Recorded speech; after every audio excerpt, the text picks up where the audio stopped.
Aalto from Madrona Labs is a great example of merging the best of analog and digital. It uses a sound engine based on the analog synthesizer designs of Don Buchla. It also uses some of the paradigms from the physical world quite nicely. It has a really nice interface and is very clear for how to patch things and modulate from module to module. The other great thing about Aalto is that it's polyphonic and it does MIDI polyphonic expression. So let's take a look at how to set up MPE, how to patch the gestures from an MPE controller into Aalto, and how we can adapt some non-MPE patches into the MPE world. So when you first add Aalto to your set, the great thing is that the name makes it very easy to find. It's always going to be your first plugin. And you'll want to go up to the top right menu, and there's a few little switches in here. You'll want to go select Input Protocol for MIDI MPE. And when you do that, you'll notice that the key modulation sources change from the like CC level things to things that are useful for MPE. So here we can start patching. This is the default preset when you first load Aalto.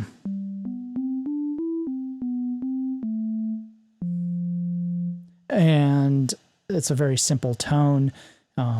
So let's try to add some simple MPE attachments. All that's done patching from these keyboard modifiers. So you can attach velocity to, say, for example, the resonance on the filter. And it's nicely animated, so you can see the multiple voices changing the cue as we hit the velocities at different levels. Velocity can be automatically applied to an envelope simply with this switch, so you don't need to patch anything. And the voice number you can use to patch to, for example, pan. I really like that. So you can use these little dials to say how much of the modulation amount you want. Pan, you always need to sort of shift it over when you're applying. And now we can space out each voice. So as I add a note to the chord, it pans from left to right. We can take aftertouch. Aftertouch, let's do something simple, and we'll just make that to level.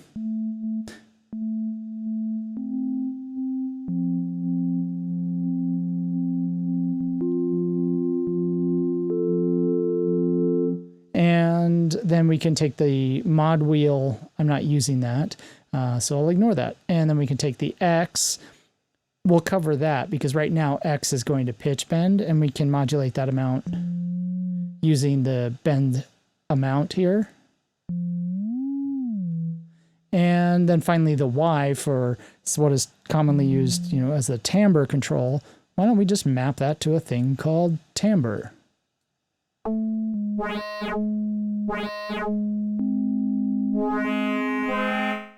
And now we have patched up from the default an MPE patch.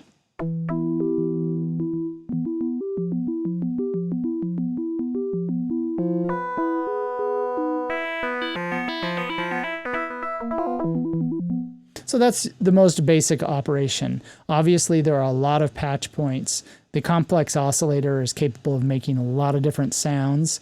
And then, of course, your sound treatments in your gate and your waveguide delay and your filters can all be patched up.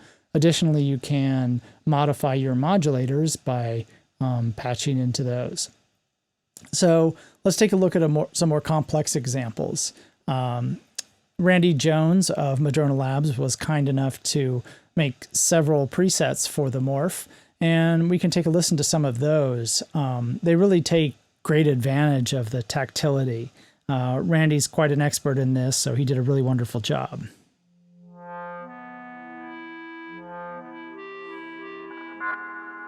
I really appreciate the use of pressure in these. They really give it a nice feeling. And then as we go up, it really adds a nice complexity using the some of the FM and the timbre controls.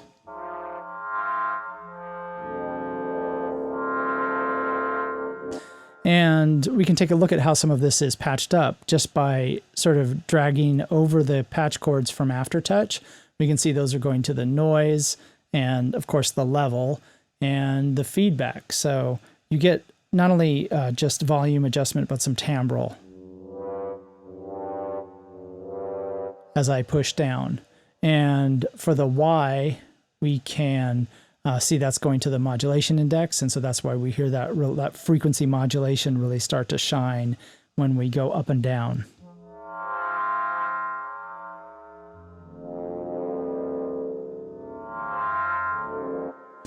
So that's a couple nice examples of using timbre and expression in MPE.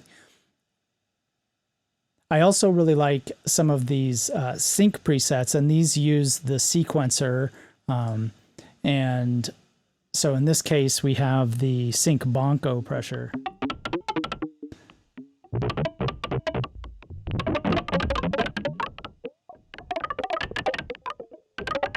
So there's really kind of a nice chaos that ensues with pressure. And you can see that's going to the speed of the sequencer, and as well as the low pass filter. Another preset I like is Plush Lobby, which is kind of a David Lynch almost image, and the sound is quite appropriate for that too.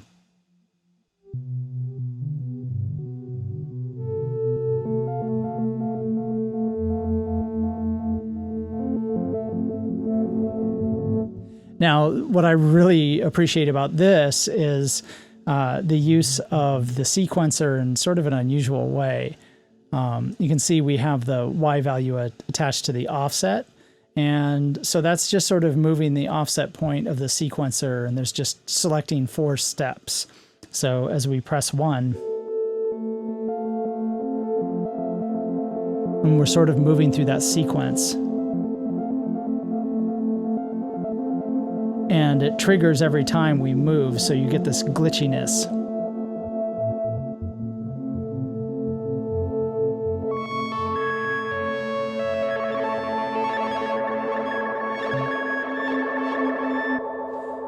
Really wonderful and imaginative use of the sequencer there.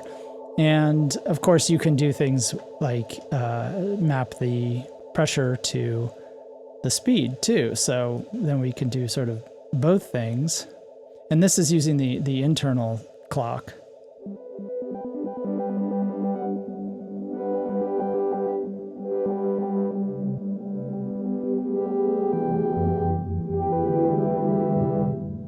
And so again, there's lots of possibility for designing interesting sounds, even though it's in a relatively simple sort of 2 oscillator synthesizer. In another example, we can take a look at one of the standard percussion presets called Deep Bongo. And it's just kind of a nice percussive sound, but I wanted to give it some more variety depending on how and where you played it. So I came up with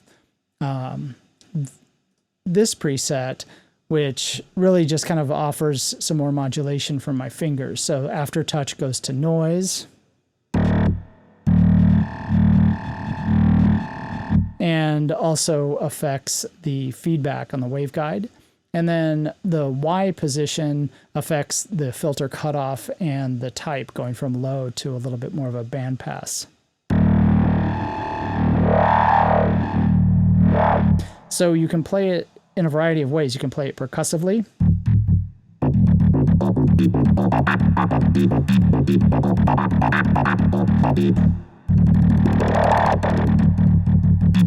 But it has sustain in the envelope, so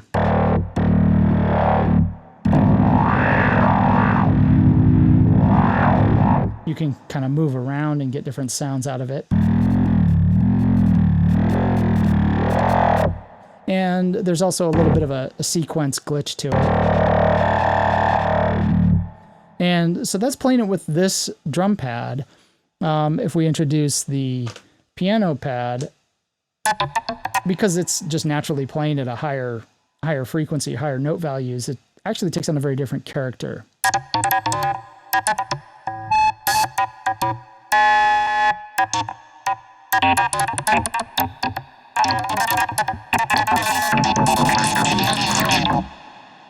If we want to use the X, and this is kind of an undocumented thing, much like in Serum, in order to use X, you need to remap it to CC10.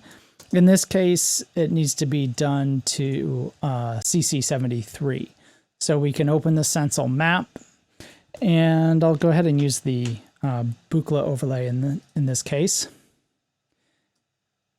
And we will select preset 1. And I will go ahead and select all and then use Command or Control click to deselect the ones I don't want. And I'll just quickly remap the X to CC73. And we can start using X. In this case, X is mapped to the input of the waveguide. And we can see the animation of that input.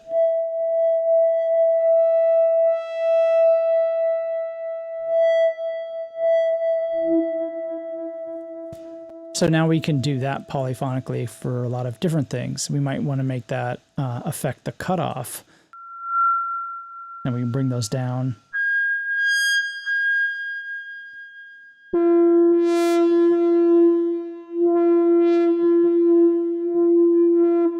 And we could even start to map the aftertouch to, say, the resonance of it.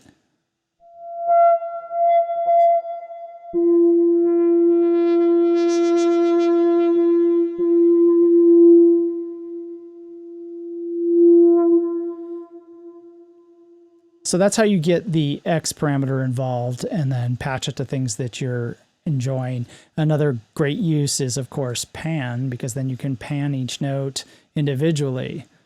So I'll go ahead and just kind of bump up the filter so we're not using that.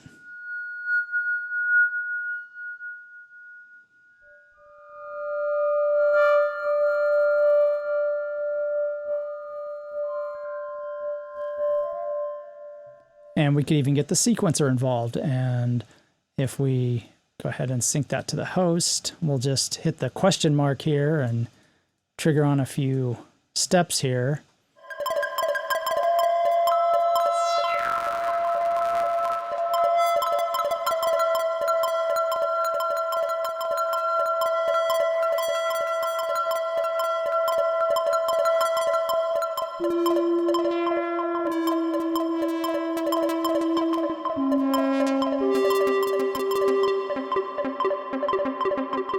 So already there's some very interesting sound designs that really are evocative of things that are otherworldly.